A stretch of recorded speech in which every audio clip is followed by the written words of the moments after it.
Start. नमो वितरागाय। नमो वितरागाय। नमो अरिहंताणं। नमो अरिहंताणं। नमो सिद्धाणं। नमो सिद्धाणं। नमो आयरीयाणं। नमो आयरीयाणं। नमो वज्रायाणं। नमो आयरीयाणं। नमो लोये सव्वसाहुणं। नमो ऐसो पंचन मुखारो। सौव पावनाशनो। मंगलाणं च सौवेसिं।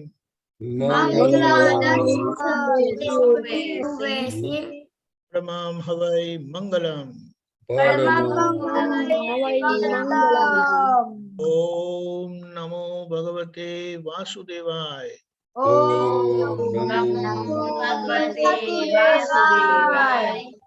ओम नमः शिवाय। जय सच्चिदानंद।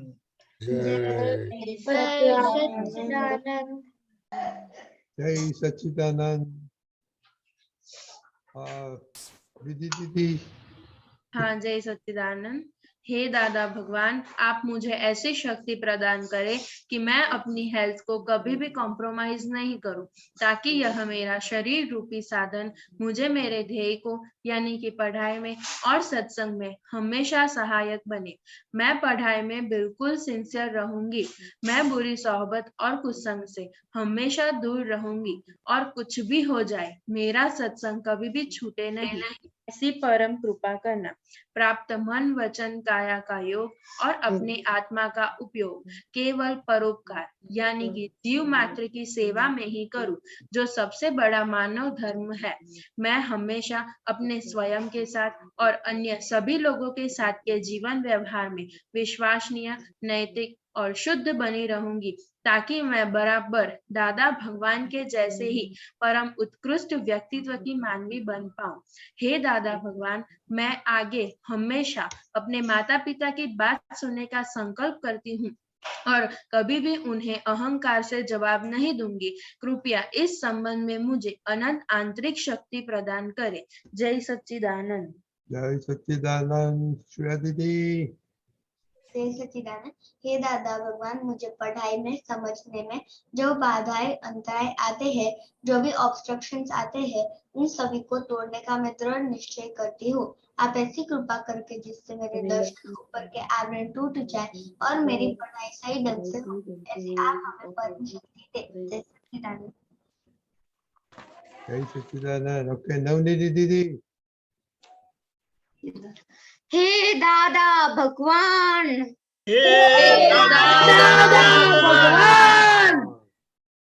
हम हैं आपके बच्चे। हम हैं आपके बच्चे। दिल के हैं सच्चे।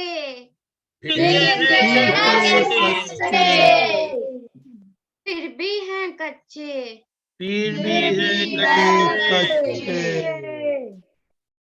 काम करेंगे अच्छे अच्छे।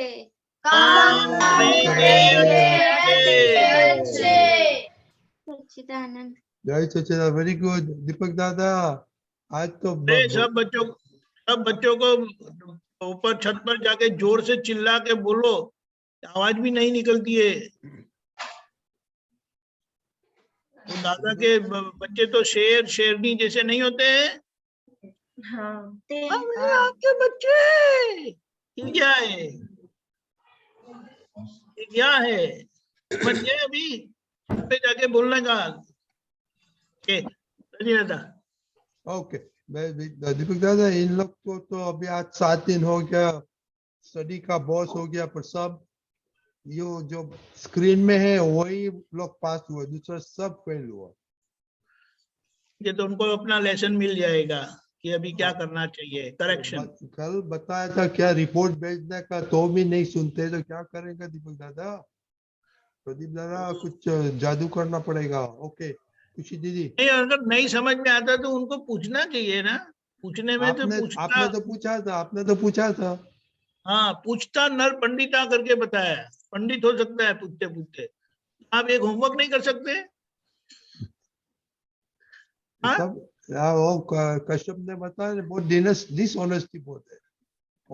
वो कश्यप बताता है कि हम एग्जाम है तो सत्संग में नहीं आते, तो ऑनेस्टी होता है डिसऑनेस्टी होता है वो। प्रदीप दादा आप बात बताना। ओके विधि दीदी। हाँ, जय सच्चिदानंद। आज मुझे राग 5 बार हुआ था और द्वेष एक भी बार नहीं हुआ था, क्योंकि आज मैं किसी को मिली ही नहीं थी। घर में सबको मिली थी, लेकिन बाहर नहीं गई थी आज मैं। बोलो बोलो किसमें राग हो, क्योंकि बहुत लिमिटेड है आदमी बोलने वाला। बोलो। हाँ, आज मुझे 5 बार राग, पहला में इसमें हुआ कि आज मम्मी ने मेरा मतलब पसंदीदा खाना लंच बनाया था।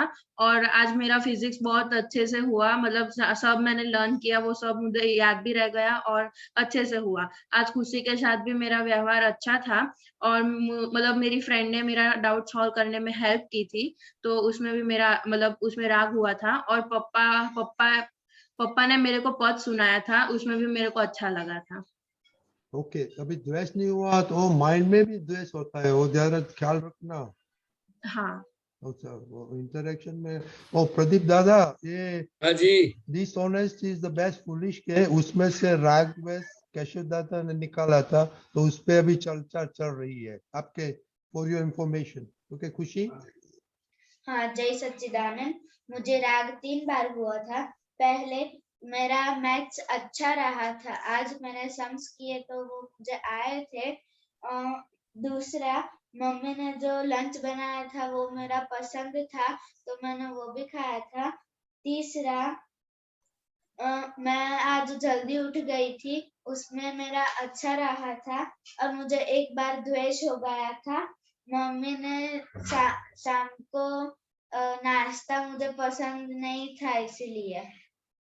श्रेया दीदी। जय सच्चिदानंद। आज मेरा राग 5 बार हुआ था।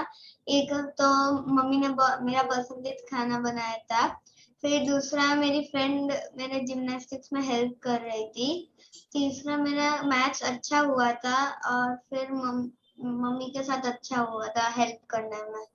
और द्वेष मुझे नहीं हुआ है। क्यों? वो दीपक दादा पे द्वेष नहीं आया था? बहुत होमवर्क कर रहा था, वो डांटते हैं। नहीं नहीं नहीं। Are you sure? हाँ। हमको मम्मी को पूछना पड़ेगा। Okay Darshana Kushal, Thank you, किसने श्रेया। रिपोर्ट भेजा है, किसने नहीं भेजा है?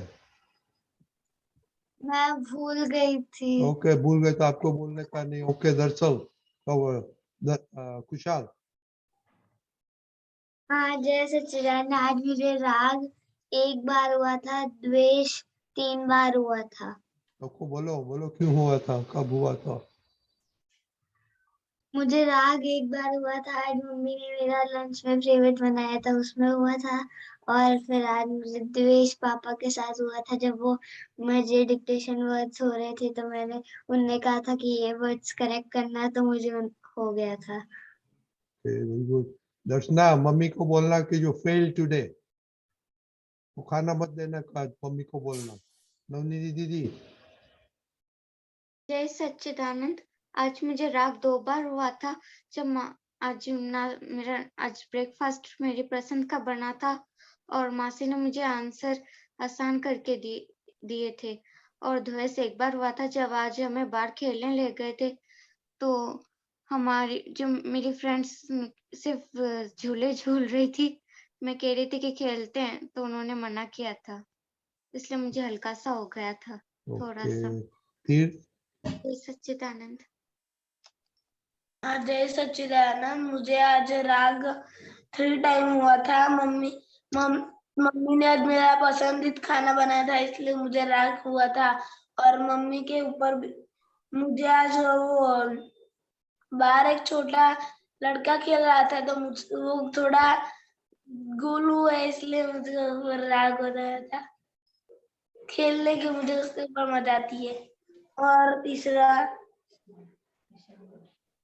ट्यूशन में मुझे आज मेरे पर ही राग हो गया था, मुझे सारे सम आ गए थे इसलिए। और द्वेष एक ही बार हुआ था,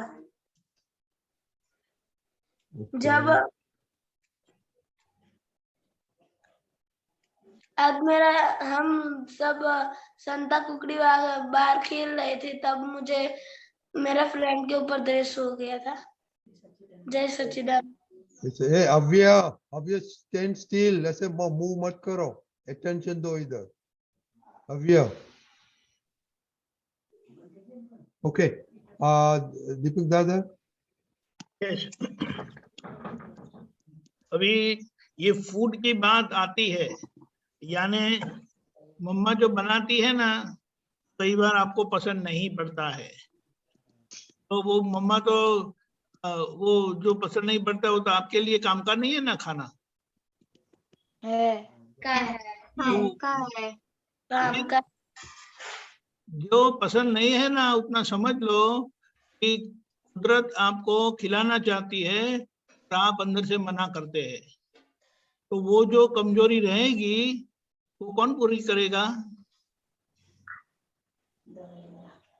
फिर वो उसकी शारीरिक कमजोरी आती है, फिर मानसिक कमजोरी आती है, सभी पर उसकी असर होती है। तो एटलीस्ट मम्मा जो बनाती है वो तो हमें ताजी खुशी से खुशी खुशी खा लेना चाहिए, अभी भी ये नहीं रखो। ये जो फ्रेंड है वगैरह जो कुछ भी होता है, तो हमें वो प्रयोग तो किया था, जहां जहां ऐसा होता है तो आपने जहां द्वेष हुआ तो प्रतिक्रमण किया था कि नहीं? अभी से करना, अभी से करना, अभी से करना, क्योंकि ये द्वेष वो बहुत बड़े दुख की जड़ है।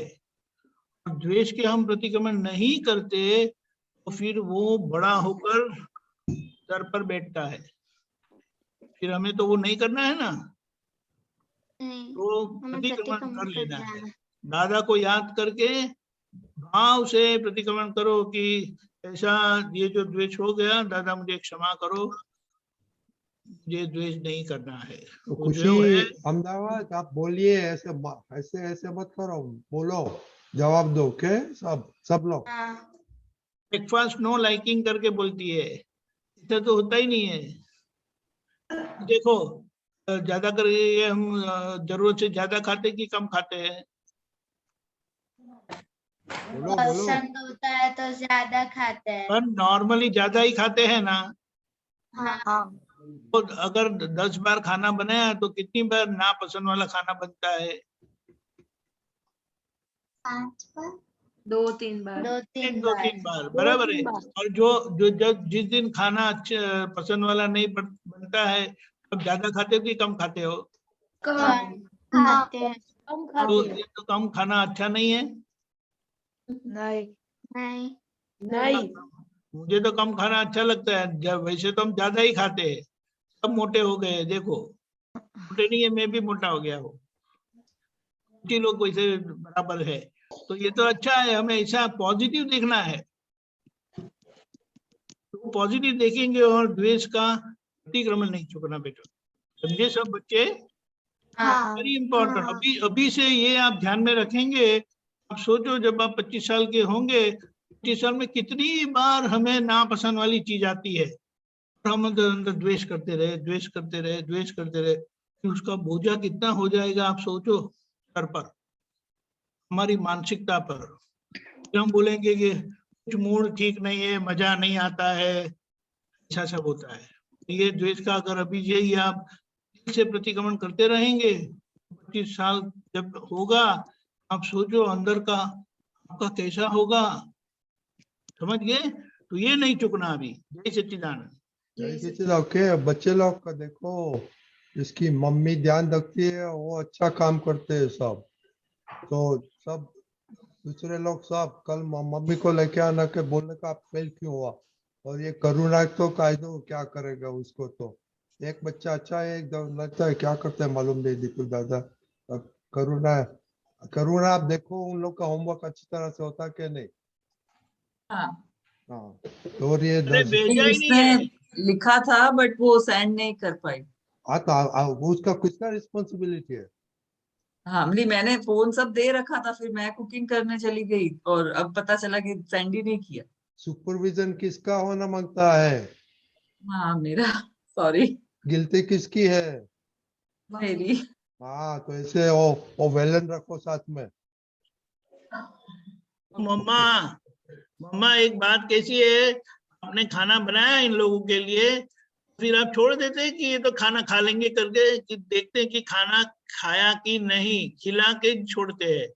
तो थोड़ा ध्यान रखना है, ये क्या है, छोटे हैं तो थोड़ा ध्यान रखना पड़ेगा। फिर एक बार परफेक्ट हो जाएंगे तो वो लोग आपके ध्यान रखेंगे फिर।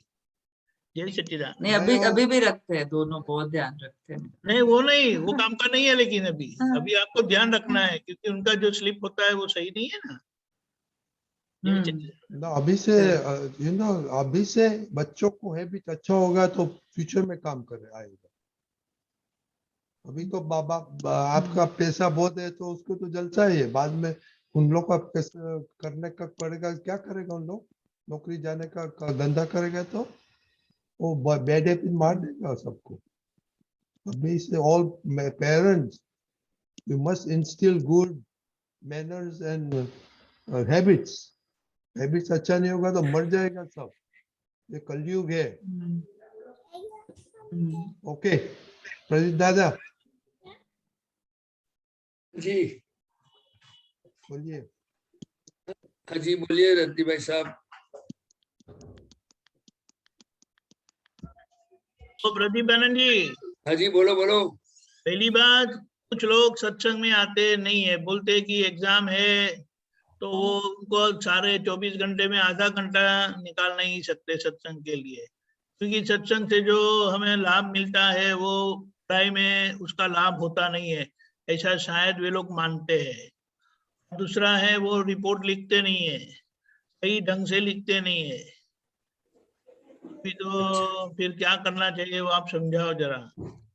देखो, एक बार दादा भगवान ने बताया था कि यहाँ सत्संग में, उस समय तो मैं जॉब करता था, तो दादा ने सत्संग में बताया कि जो कुछ भी छोड़ करके अपना काम पूरा करने का, लेकिन फिर भी वो सब लिपटा के जो सत्संग में आता है तो उसको कभी नुकसान नहीं होता है। तो फिर जब मैं जॉब मुझे मिली, मैं जॉब करता था, तो दादा का सत्संग में मुझे 4-5 दिन जाने का एक प्रोग्राम था, तो मुझे जाने का विचार आया। तो नई नई जॉब थी, तो नौकरी में तो साहब को मैंने बोला कि मुझे जाना पड़ेगा, तो मुझे बोला कि भाई आपका सैलरी कट जाएगा। मैंने बोला ठीक है सैलरी काट दोगे, लेकिन मुझे रजा दो आप तो अच्छा है, क्योंकि मुझे दादा भगवान के सत्संग में जाना बहुत जरूरी है। तो उन्होंने बोला ठीक है, क्यों जाना है, ज्यादा थोड़ी बातचीत किया, फिर उन्होंने बोला ठीक है तो आप जाओ, कोई बात नहीं, लेकिन आपका सैलरी कटेगा। मैंने बोला कोई बात नहीं। 4 दिन के सत्संग में जाने के बाद जब मैं वापिस आया तो 7 दिन के अंदर मुझे एक प्राइवेट काम मिल गया। सामने से एक व्यक्ति आया और उन्होंने बोला मुझे एक काम करना है, आप कर दोगे? मैंने अच्छा मैं बना दूंगा आपका काम। बोला कितना पैसा लोगे? बोला आपको जो देना है वो दोगे, मुझे चलेगा, लेकिन मैं आपका काम कर दूंगा।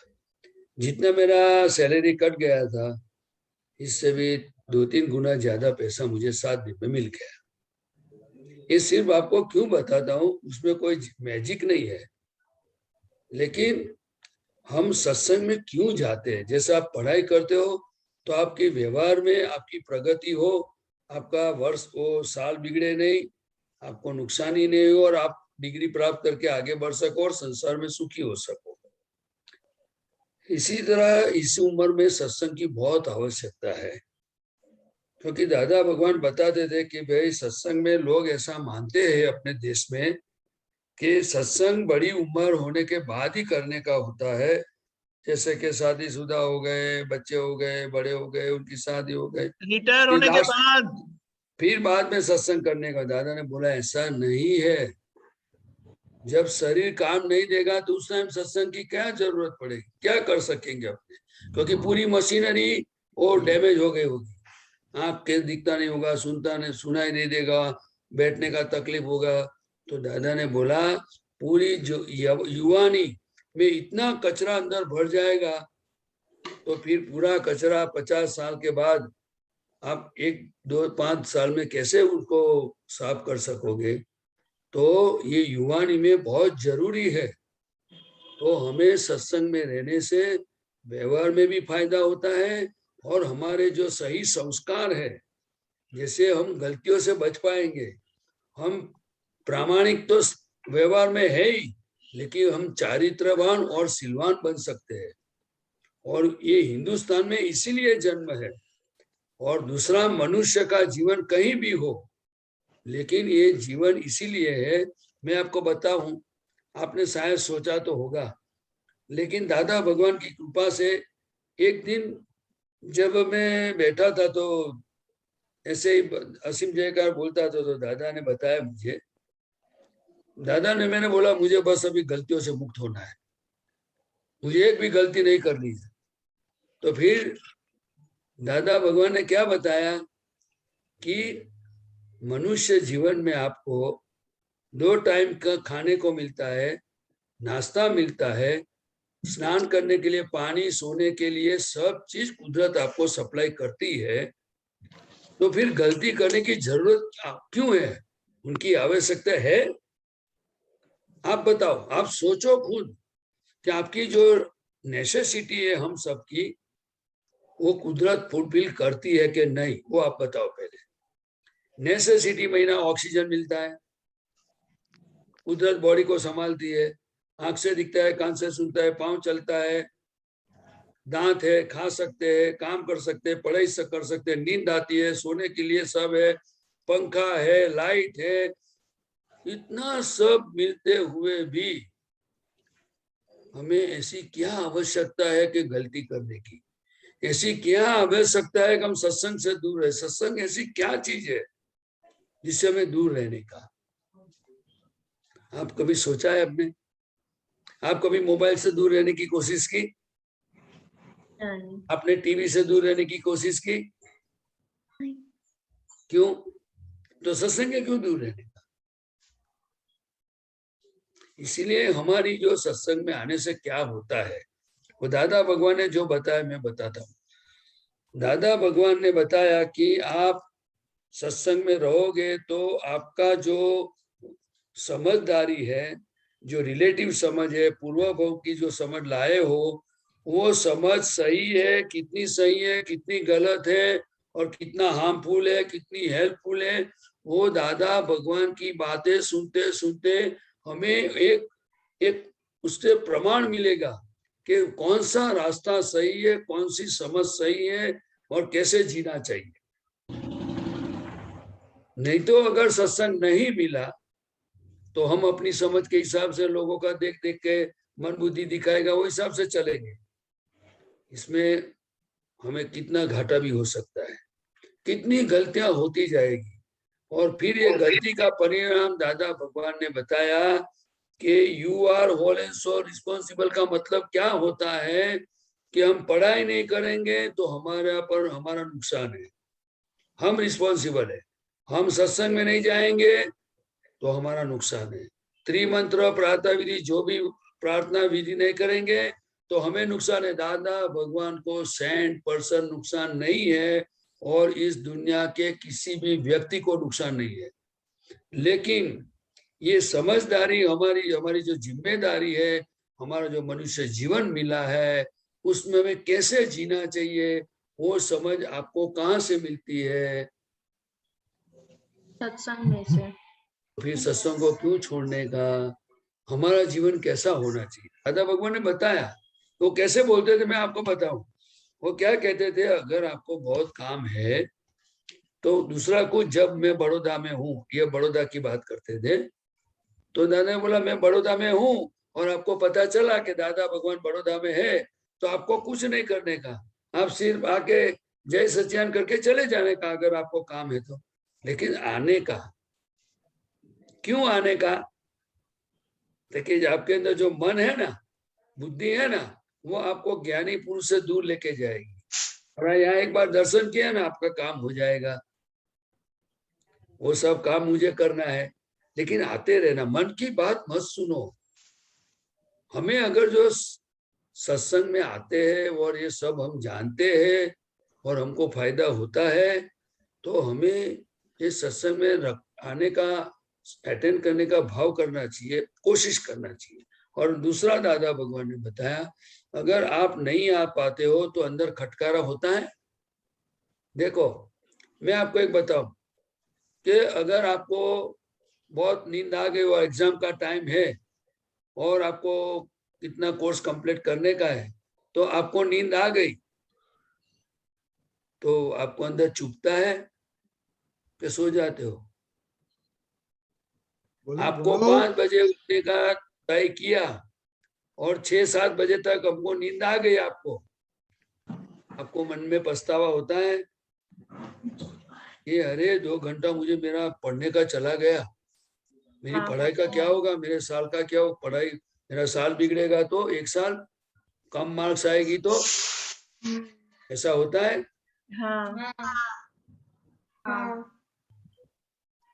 दूसरा, हम कुछ खा लेते हो, कुछ संजोग आया तो हम कुछ खाना खा लेते, जैसे समोसा है, प्याव है, ये है, वो है, तो आपको कभी ऐसा विचार आता है कि अगर मेरे शरीर में जाके मेरा शरीर बिगड़ेगा तो क्या होगा?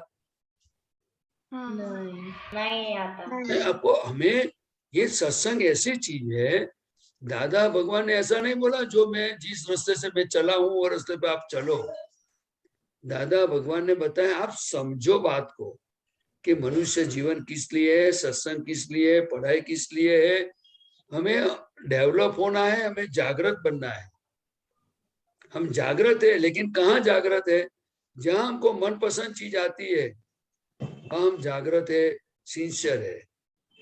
तो इस सत्संग में, इस उम्र में हमें सत्संग में रहना चाहिए, बहुत आवश्यकता है। और इतना सारा कचरा और इतनी सारी वीकनेस वो युवानी में घुस जाती है, कभी आंखों से जाती है, कभी कान से भी जाती है। आपको समझ में आया मैं जो बोलता हूँ? समझ आया? समझ में आया? वो अपने अंतस्करण को बिगाड़ देता है, परेशान कर देता है। धीरे धीरे हमारा चित्त फ्रैक्चर हो जाता है, फिर धीरे धीरे करके पूरी बॉडी की जो सिस्टम है, वो जो उनका प्रभाव इतना है कुसंग का कि फिर वो ड्रग्स लेते हैं। ऐसा कोई सुना है आपने कभी? कोई जो आदमी ड्रग्स लेता है तो फिर वो अगर ड्रग्स नहीं लेगा ना तो उसकी बॉडी में बहुत सारी पेन्स होता है। ऐसा मैंने सुना है, मैंने देखा नहीं है। तो इसी तरह जो दीपक आने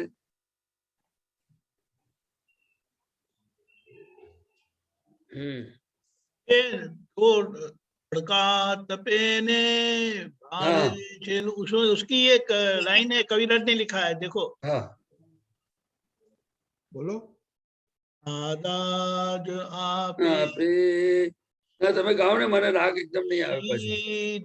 उपये मोक्षदान सर्वांतरायो तूट से सतसंगमा सर्वांतरायो तूट से सतसंगमा।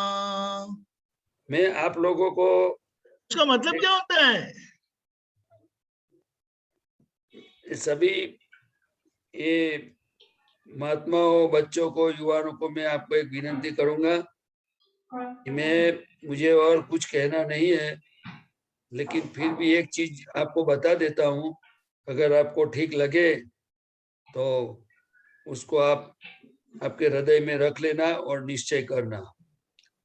जब से मैं दादा भगवान से मिला हूँ, ये आज तक मुझे हर जगह पे उनकी कृपा से कोई न कोई, जहां भी जरूरत पड़ी है वहां उनका वचन, उनकी पद, कविराज की पद की लाइन और दादा की कई कई बातें ऐसी जो उस समय हाजिर हुई है, और इतना प्रोटेक्शन मुझे मिला है। इसीलिए मैं ये भावना करता हूँ दादा को कि दादा आप कितने अच्छे हो, कितने हमारी केयर करते हो, पूरा विश्व को ये बात समझ में आवे तो दादा की इतनी शक्ति और इतना उनका ऐश्वर्य है, तो हमारा बहुत अच्छी तरह से रक्षण होगा, हमें लाइट मिलेगी, हमारे अंतराय दूर होंगे, हमारा प्रोग्रेस होगा, व्यवहार में सुखी होंगे और दादा जैसे होते जाएंगे। लेकिन मैं दावा ये करता हूं कि ऐसा प्योर पुरुष, ऐसा 100% देहधारी परमात्मा और उनके श्वास उश्वास में जगत के कल्याण के सिवा उनको कोई चीज थी नहीं। इसीलिए मैं आप सभी को रिक्वेस्ट करता हूं कि दादा की आज्ञा का पालन करो, भक्ति करो, जितना हो सके दादा को सौंप के आप आगे बढ़ो और निरंतर सत्संग में रहने का निश्चय करो। आप नहीं रह पाते हो तो दादा से माफी मांगो, दादा आज मैं सत्संग में नहीं आया, मैं मन की बात सुनी। मेरे जीवन में ऐसा हुआ था, कई बार कीर्तन भक्ति छोड़ करके, मुझे पता है कि कीर्तन भक्ति है 24 घंटे की, लेकिन मैं सोता रहा, मैं गया नहीं।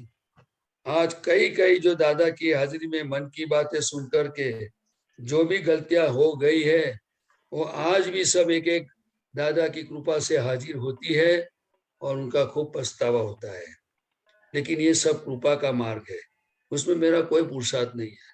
इसीलिए मैं आपको कहता हूं कि इस दुनिया में दादा भगवान जैसी प्रॉपर्टी, दादा भगवान जैसे कोई चीज हो इस जगत में तो पूरे जगत के लिए बहुत वैल्यूएबल चीज है, ये फिर मौका मिलने वाला नहीं है।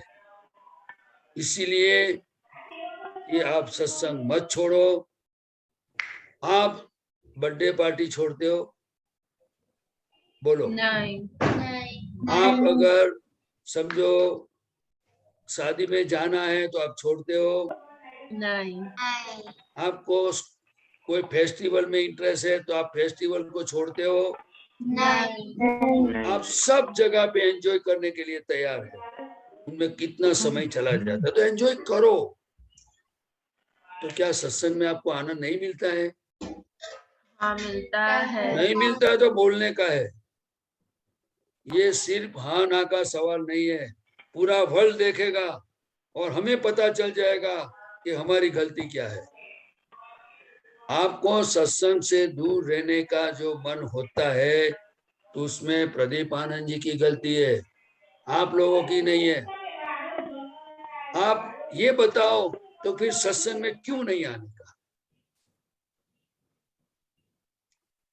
आप बताइए, सोच के बताना फिर दीपक आनंद जी को, क्योंकि टाइम बहुत कम है।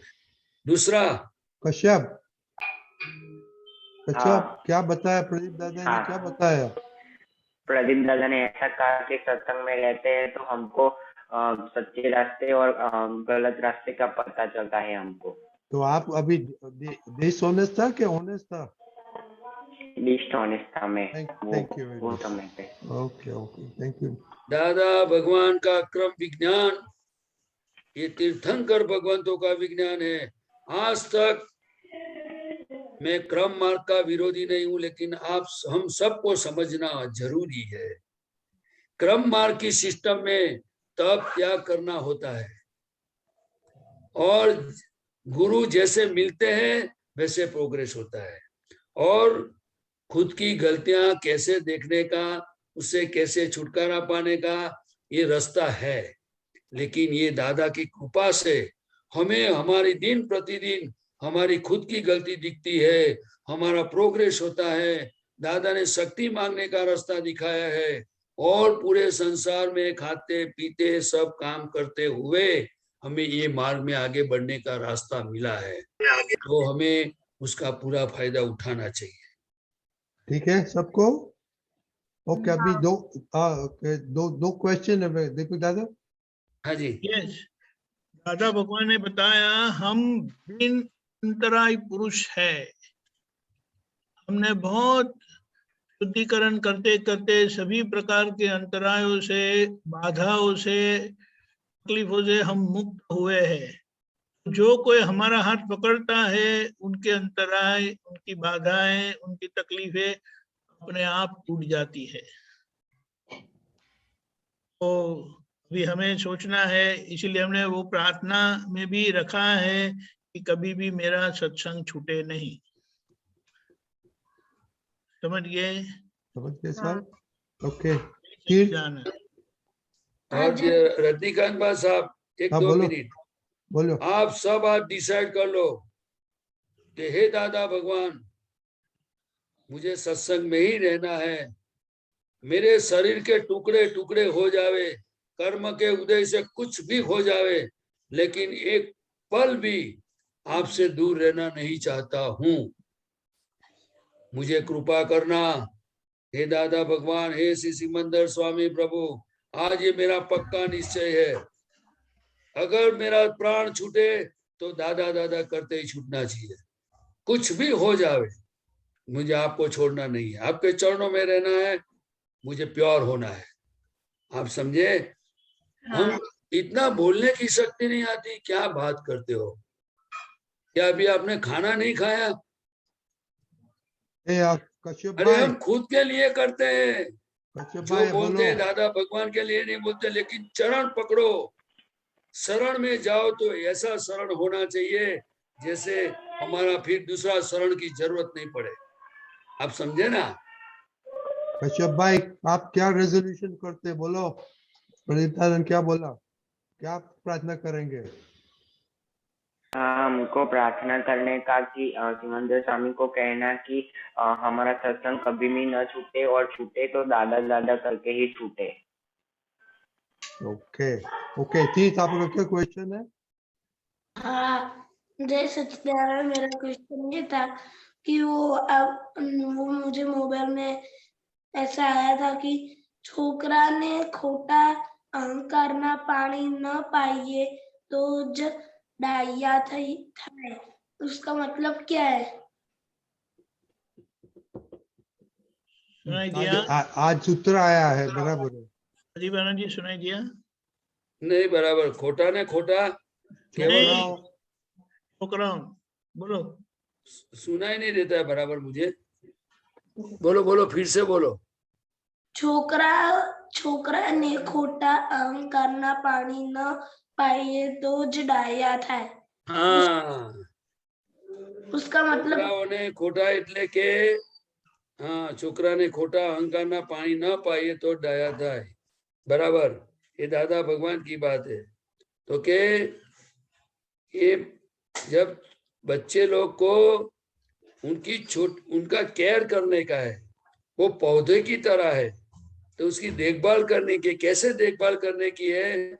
उनकी छोटी भी कोई गलती हो तो उनका जो व्यवहार हो, बोलने का हो, एक्शन में हो, तो हमें उनको गाइड करना चाहिए, कैसे प्रेम से उसको कैसे समझाना चाहिए।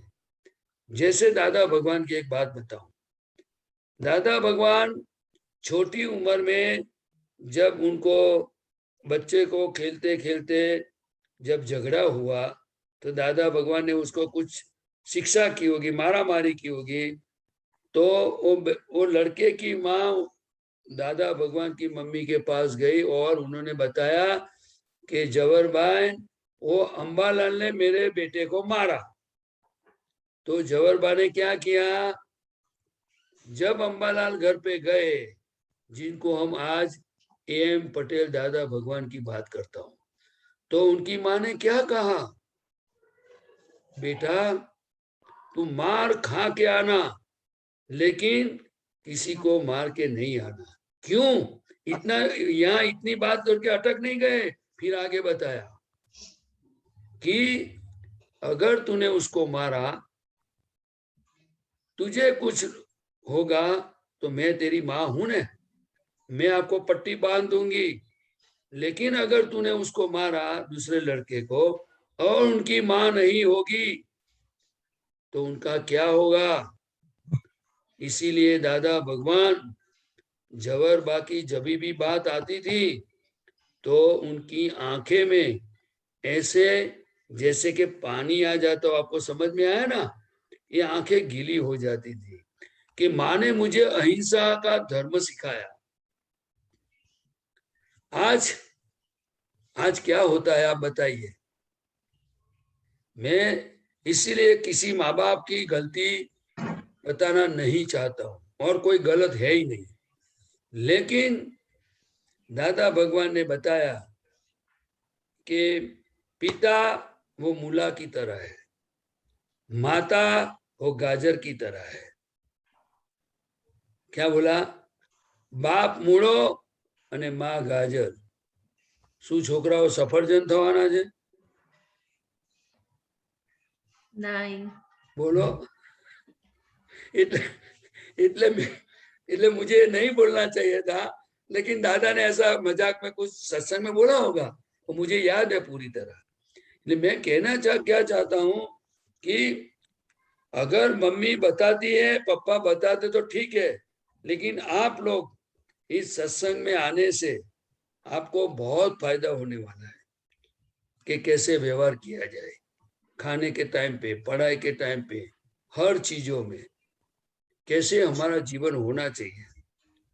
मैं आप सबको बोलता हूं कि आप अपने खाने के बाद, खाने से पहले आप प्लेट लेके पानी लेके बैठते हो, ऐसा नहीं बोलता हूं। खाने के बाद कितने बच्चे अपनी प्लेट खुद रखते हैं?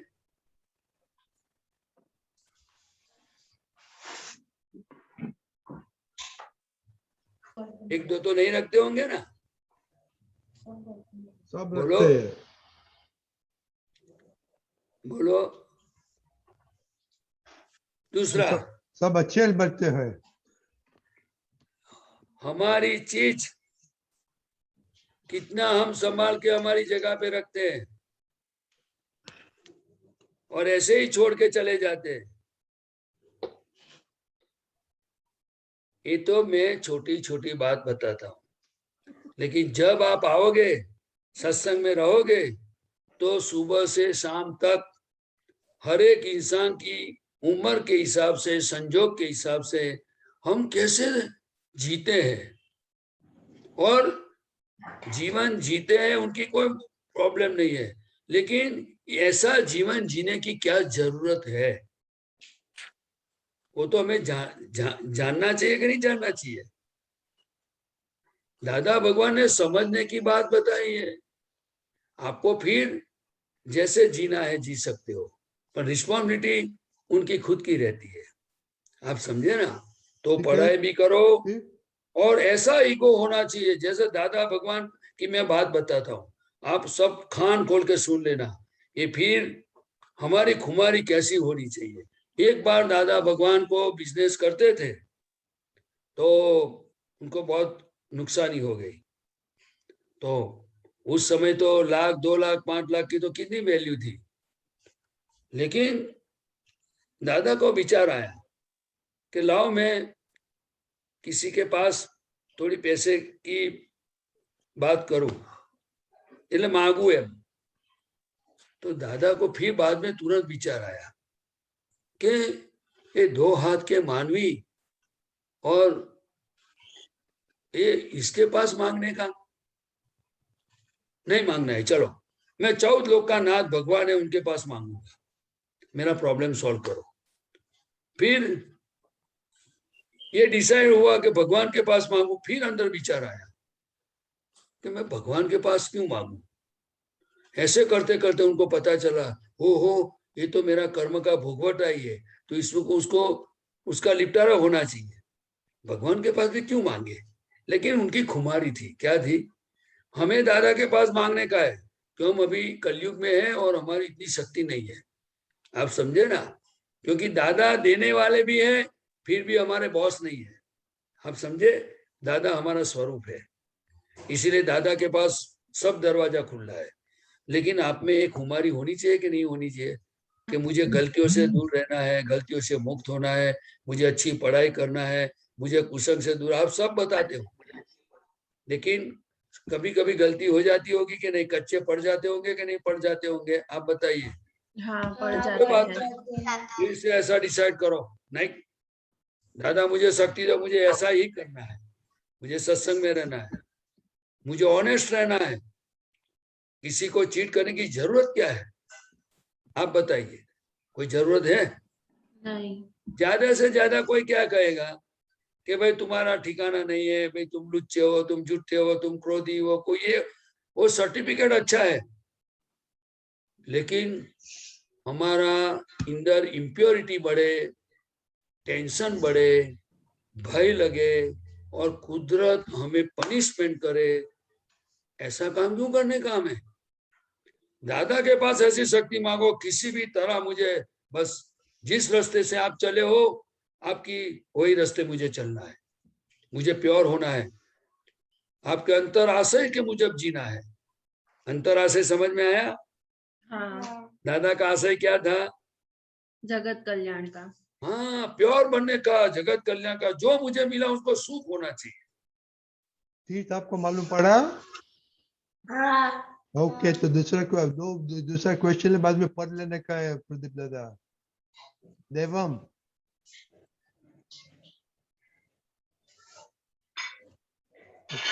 विधि दीदी, विधि दीदी। हाँ। ओके, बोलो।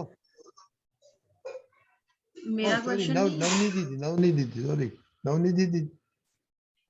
जय सच्चिदानंद, मेरा क्वेश्चन था कि अगर एग्जाम में मुझसे कोई सिली मिस्टेक हो जाए या मैं कोई काम ना कर पाऊं या फिर उसमें कोई सिली मिस्टेक हो जाए, ऐसा कुछ होता है इस तरह से, तो मेरे वो काफी दिनों तक खटकता है, काफी लंबे समय तक, तो मैं क्या करूं? फिर दूसरे काम में भी गड़बड़ होने लग जाती है।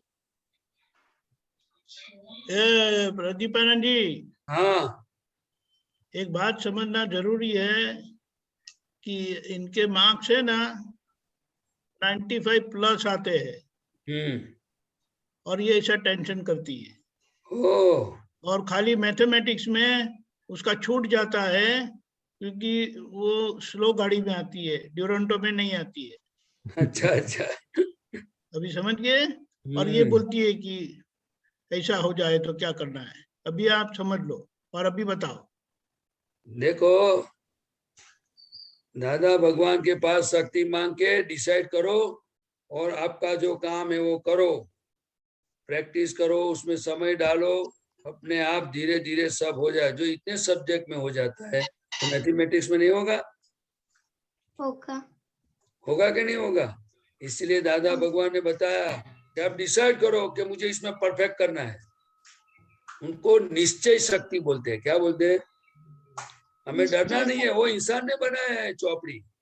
ये किताब किसने बनाया है? इंसान है। और आप कौन है? शुद्धात्मा। नहीं, आप कौन है भाई? रिलेटिव। ये बच्चे तो सब सुपर ह्यूमन है भाई। Navniti, good answer. Good answer, मैं खुश हो गया, लेकिन भाई व्यवहार से मैं इंसान हूँ, आप समझे ना? तो इंसान ने बनाई हुई चीज से इंसान डरेगा तो बात खत्म हो गई। डरता कौन है? जो गलती करता है वो डरता है, जिसको पोल मारना है वो डरता है। आप समझे? पोल समझ में आया? हाँ। क्या पोल? कि अगर हम कोई चीज आलस के कारण छोड़ दें। हाँ, आलस के कारण छोड़ देते, दूसरे पर ब्लेम करते हैं और फिर अलग अलग उनका बहाना बताते हैं।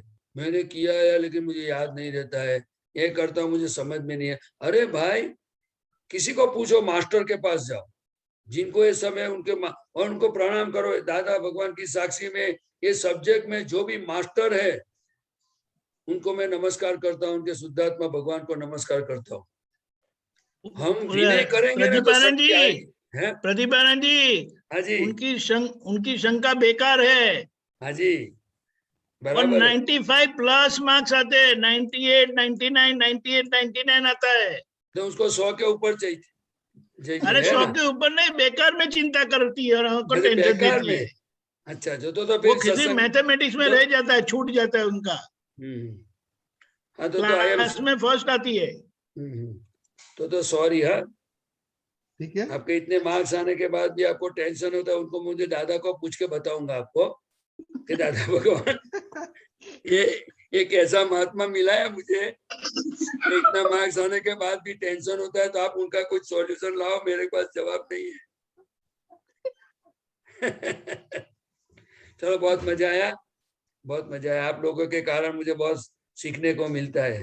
आप लोगों के बेटा कारण कोई दादा चिंता की करने याद की जरूरत है, मैथमेटिक्स में वो करो बस प्रैक्टिस, आपकी स्पीड बढ़े। हाँ ठीक है, ओके। देवम। हाँ, जय सच्चिदानंद। प्रदीप दादा, मेरा क्वेश्चन ये था कि मैं निश्चय करता हूँ कि एक घंटे पढ़ाई करना है और फिर आधे घंटे होने के बाद मैं कभी पानी पीने जाता हूँ और ऐसे टहलने जाता हूँ। कुछ नहीं सुनाई देता है देवम, जोर से बोलो, धीमे बोलो।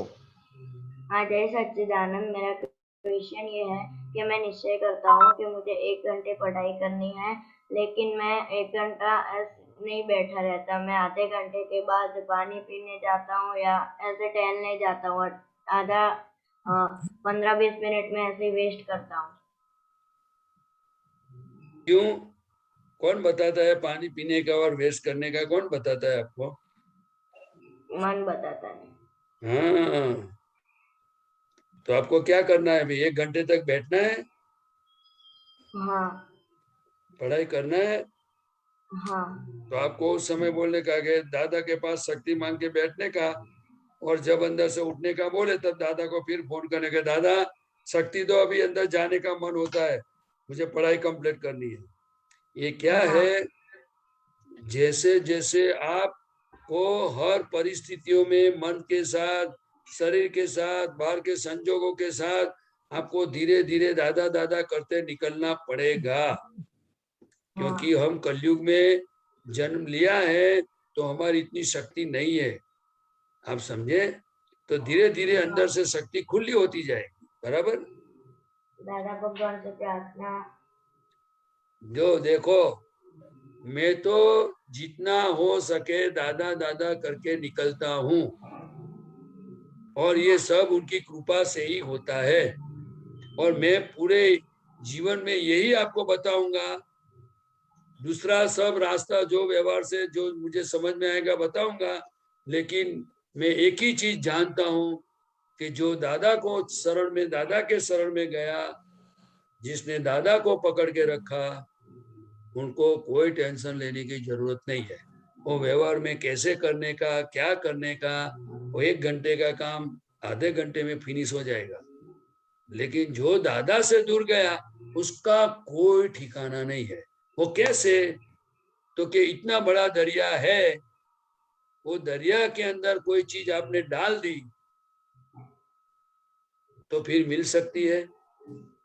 नहीं मिल सकती है, लेकिन नहीं इतना बड़ा दरिया है, वो दरिया के अंदर एक छोटी सी नाव है, और नाव के अंदर आपकी सोने की रिंग गिर गई, या नाक बहन है, लड़की है, उनकी नाक की चूनी गिर गई तो मिल सकती है? बोलो ना। छोटी सी नाव के अंदर कोई चीज गिर गई तो मिल सकती है? हाँ, मिल सकती है। और बड़े से बड़ी चीज दरिया में गिर गई तो मिल सकती है? नहीं। क्यों? दरिया बहुत बड़ा है और नाव छोटी है, इसलिए। लेकिन इसी तरह मैं आपको बताता हूँ, ये दादा के चरण में जो गया वो हमेशा हर तरफ से सेफ है। क्या है? आप समझ में आया? आपका काम वही होने वाला है, क्योंकि नाव छोटी है इसीलिए नाम भी DA, समझे? और देवम, और शरीर बड़ा होता है कि चरण बड़ा होता है? चरण छोटा होता है। देखो आपका पाँव की साइज तो देखो, और हाइट देखो,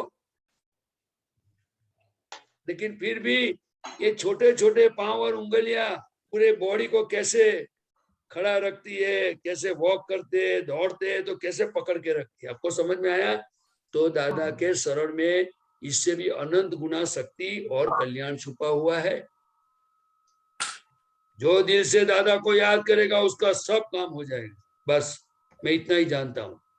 ओके देवम, आपका गोल क्या है? गोल स्टडी का नहीं है ना? वो तो प्रॉब्लम है ना। है। हाँ तो ये गोल बनाओ पहले। है लेकिन मैं अचीव नहीं कर पाता उसको। हाँ, देखो, मैं कर सकता हूँ ऐसा बोलो, मुझे हाँ। करना है ऐसा बोलो। आज से कैसा बोलोगे? पॉजिटिव। पॉजिटिव। मुझे करना ही है। हाँ। मैं नहीं कर पाता हूँ नेगेटिव बोलोगे तो पूरा बॉडी पर इफेक्ट आएगा। इसलिए दादा भगवान कहते थे, મારાથી આજ્ઞા પડાતી નથી, આમ થતું ને દાદા કેવું નહીં બોલવાનું, મારે પાડવી જ છે આજ્ઞા, મારે આજ્ઞામાં રહેવું જ છે, એવું પોઝિટિવ બોલવાનું। हाँ, हाँ। એટલે મારે ભણવું જ છે। और प्रदीप दादा, हाजी। और बोलने का जो नहीं होता है तो खाने का बंद। हाँ, तो खुद को शिक्षा करने तो बहुत अच्छी चीज है। तो खाना बंद कर दो देवम। हाँ। बाद में मैं देखना ट्राई क्या करके होता कल है। बताऊंगा। बाद में बहुत सिंसियरिटी होगा। ओके ठीक है, अभी हाँ। कल बताना क्या होता है। ओके अभी पद सुनेंगे हाँ। प्रदीप दादा। जय जी। सच्चिदानंद। ओके करिश्मा, खुशी। जय सच्चिदानंद। दादा भगवानना असीम जय जयकार हो। दादा भगवानना असीम जय जयकार हो।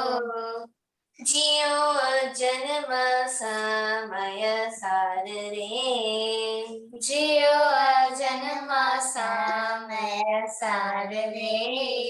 देखो रूपी ज्ञान थार रे, देखो रूपी ज्ञान थार रे। प्रभु पहुँचाड़ जो भव पार रे, प्रभु पहुँचाड़ जो भव पार रे। मारी विनती लीजो स्वीकार रे, मारी विनती लीजो स्वीकार रे। दादा भगवान ना सीम जय जयकार हो। दादा भगवान ना सीम जय जयकार हो। जय सच्चिदानंद। जय सच्चिदानंद। आप तो गुजराती पढ़ सकती है कि क्या, इसमें से क्या आपको अच्छा लगा? मेरा फेवरेट। क्यों? दादा ने हमें ज्ञान देकर बहुत बड़ा उपकार किया इसलिए। Okay very good. प्रदीप दादा आपको 1 मिनट बोलने का एक पद के बारे में। इसने दादा को विनती किया और भाव से हृदय से सौंप दिया, तो ये this is the cash bank है। लेकिन जब तक बुद्धि की बातों में आएगा और मन की बातों में आएगा, वो दादा को हृदय से प्रार्थना करने का कच्चा पड़ेगा। फिर भी ये दादा भगवान एक कैश बैंक है, इस काल के सर्वज्ञ है, इस काल के कल की अवतार है। और ऐसा दर्शन, ऐसी भक्ति, दादा भगवान ना असीम जय जयकारो स्वरूप की, प्रत्यक्ष स्वरूप की कीर्तन भक्ति, ये कितने सालों के बाद प्रकट हुई है। इसीलिए आज मैं आप सबको विनती करता हूं कि फिर चारित्रवान और सिलवान बनने का, प्योर बनने का मौका नहीं मिलेगा। लेकिन ये दादा भगवान मिले हैं, उनका प्रागट्य हुआ है, और ये सत्संग में आप आते हो तो उसकी कीमत समझ लो। अगर समझ में नहीं आवे फिर भी दादा दादा करके आप आगे बढ़ो, आपका काम हो जाएगा। ओके समझे साहब? ओके तो बच्चे लोग ये होमवर्क कंटिन्यू करेंगे। एवरीबॉडी पोस्ट करो क्या अच्छा लगा, क्या बुरा लगा, और दीदी माइंड को भी देखने का।